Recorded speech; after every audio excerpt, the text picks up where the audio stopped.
Welcome to the Boat Galley Podcast. I'm Carolyn Shearlock, here with tips, reviews, and how-tos for your cruising adventure.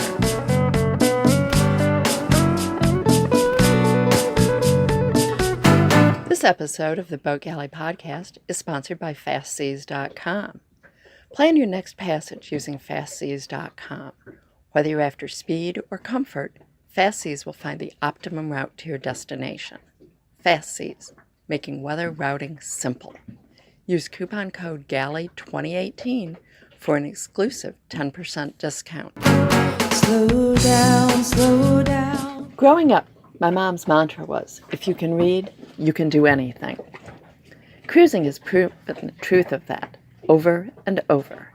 I've gone way outside my comfort zone to make a number of repairs and upgrades when I had never done anything remotely similar before. I diagnosed an alternator problem and wired in the replacement. I diagnosed a short in a solar panel. That turned out to be a warranty replacement.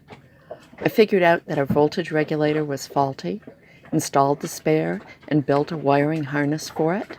I'd never even heard of a voltage regulator before reading Calder's Not Charging troubleshooting section. I learned to use a single sideband radio, then learned to send and receive email on it. I rebedded portholes, and then I replaced lifelines. And then there's my latest one, replacing the LCD screen in our autopilot control head. Last fall, I had had the display on our Raymarine Tri-Data replaced, and I contacted the source, Dan Gerhardt, once again about doing the replacement. Dan responded that he had the screens, and while he was willing to do the replacement, it was actually pretty simple, and he'd send me great directions if I wanted to try it myself. I took a very deep breath and said I'd try it. And you know what? I did it. I read the directions several times before starting. I labeled everything that I took apart, took photos at each step, and worked slowly. 90 minutes later, we could see the autopilot control screen again. Now, I don't want this to seem like I'm the only one going out of my comfort zone. Dave has also expanded his skill set, and we've had a number of joint projects where neither one of us had experience. We removed and filled in unused through hulls. We anchored for and rode out a hurricane. We installed a new refrigerator. We removed the anemometer from the top of the mast. Going up the mast was definitely new for two people who didn't really like heights. We got it working, and then we reinstalled it. We've rebuilt water makers on 2 boats. Actually, even just using one was something new. We wired in a shore charger. We tracked down and then fixed fuel problems with our diesel. Yeah, we've had 3 of them. We've learned to splice double braid.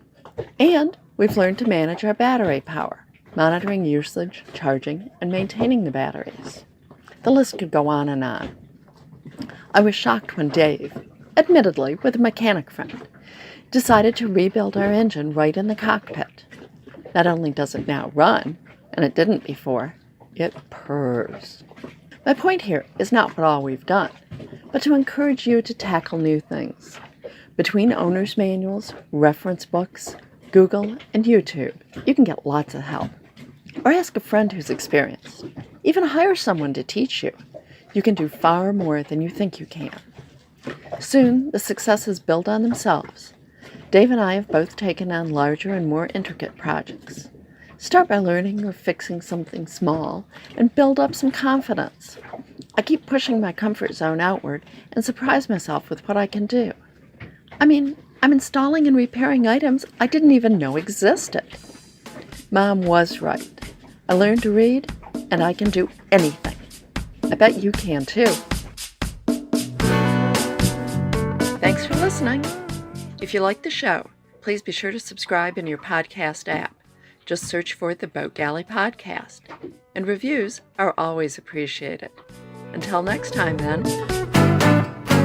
Slow down, slow down.